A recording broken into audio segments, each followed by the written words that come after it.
In this video, I head down to my local beach for a shore dive.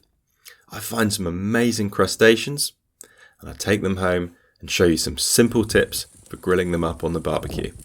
Stay tuned for the action.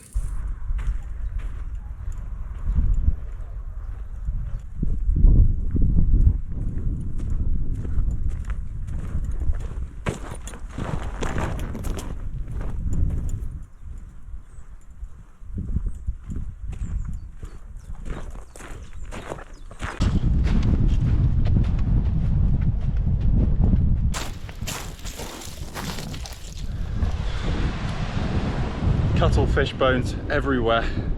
The cuttlefish breed and around about the age of 3, after they've bred, they die. So hence cuttle bones all along this beach, which is miles long. I have come down to the end because there's some really interesting structure in the water, which I'm very looking forward to diving. If you just look there in the water, you can actually see kind of dark shape, and there's some rocks here in between the sand, so I'm going to go and have a look.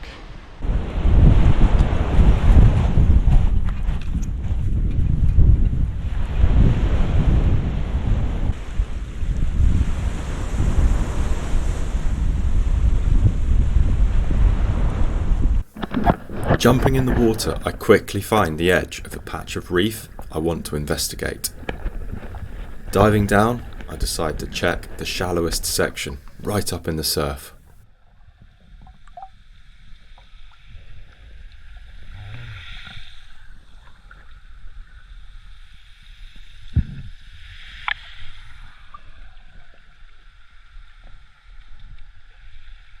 With nothing seen in the shallows, I decide to swim out and search for deeper section of the reef.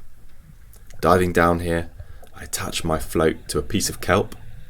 Not only does this help me be free of my float as I dive around the rock and pinnacle, but it also gives me a reference point. But as I dive down onto the rock here in about 5 meters, I am very disappointed with the visibility. Lots of particles and silt in the water, and it seems like there's only this school of pollock inhabiting this rock. Not big enough to take. With such poor visibility and surgy conditions, I realise my only hope of catching some seafood here will be crustaceans.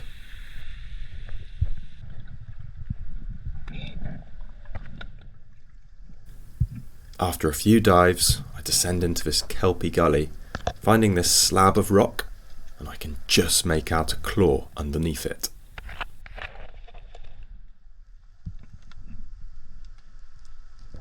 I go to grab my lobster hook. I insert my lobster hook on the right hand side of the slab and tease out this beautiful lobster.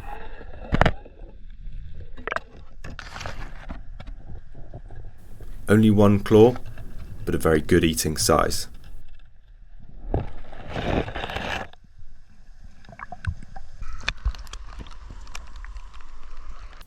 proceed along the rock. Good terrain for crabs and lobsters. Big underhangs and ledges full of baby pouting. I have to push them out of the way of my hook if I'm going to see any lobster action. It's not long before I find a beautiful looking lobster in a crevice.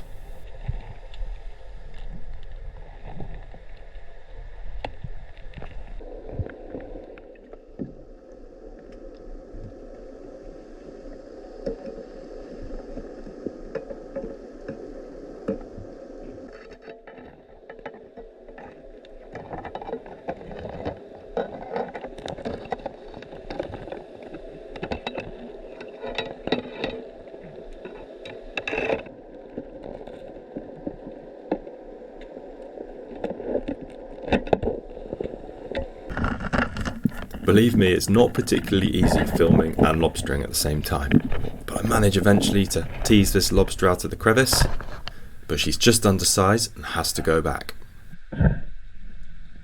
Around the next corner I find this big feisty spider crab. This one's coming home to go in my spider crab linguine.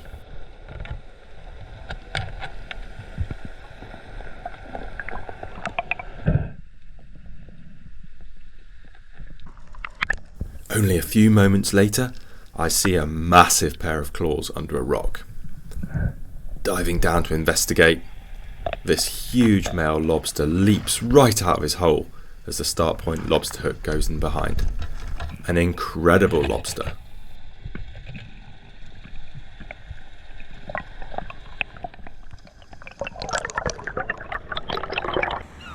He's actually suffered some damage here. The reason for that is lobsters fight a lot, but the other reason is this guy's recently molted. So if I actually take my fingers, you can see he's quite soft there on the shell, on the carapace. Now, I'm not entirely convinced I would take this big old male lobster anyway, because he has a pretty epic role in the ecosystem when it comes to breeding.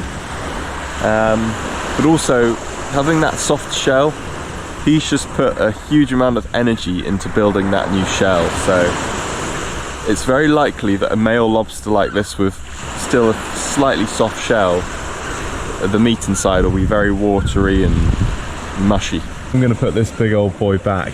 Look at the condition of him though. Other than that mark on his claw, he's absolutely prime, and he wants to get back in there. Having returned the big male, I realised I could really do with one more lobster, have a lobster party with the family. And only a few moments later, under the next crevice, I find another awesome lobster.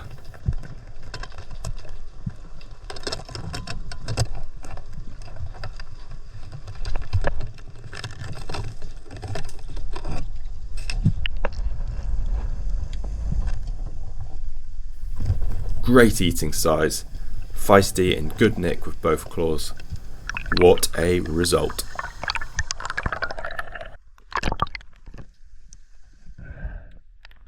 Just being at my local beach, I decide to head straight home to cook up the lobsters on the barbecue. I'm going to show you a very, very simple way of cooking lobster on the barbecue. It has to be killed directly before you cook it to preserve freshness. So I'm going to start with a cut here.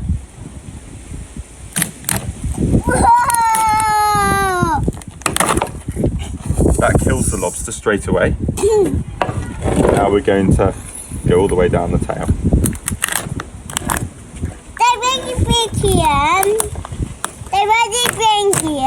Because we're going to eat him. Going to be tasty. Yeah, it's going to be tasty. You can see inside the bit before he goes in the barbecue.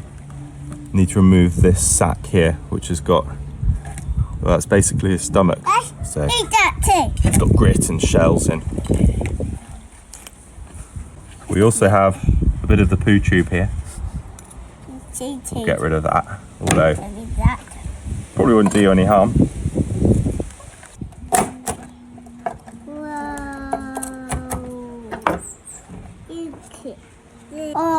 So remove that. 2 jobs before he goes on the barbie. It's worth cracking these claws down a bit, and because we're going to put garlic butter on it later, and all the garlic butter will be able to percolate through the flesh in the claws, and we will brush the flesh with olive oil too.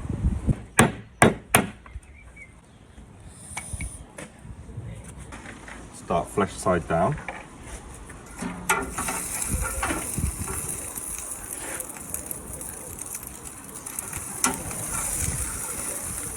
Close the lid. Let all that heat cook that lobster. Well done. And the other half, please. Okay. It's been 5 minutes. Let's have a look.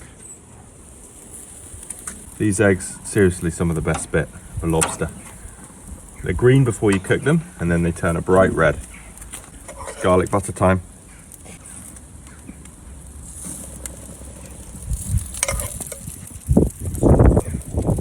Right, close that lid. Another 5 or 6 minutes.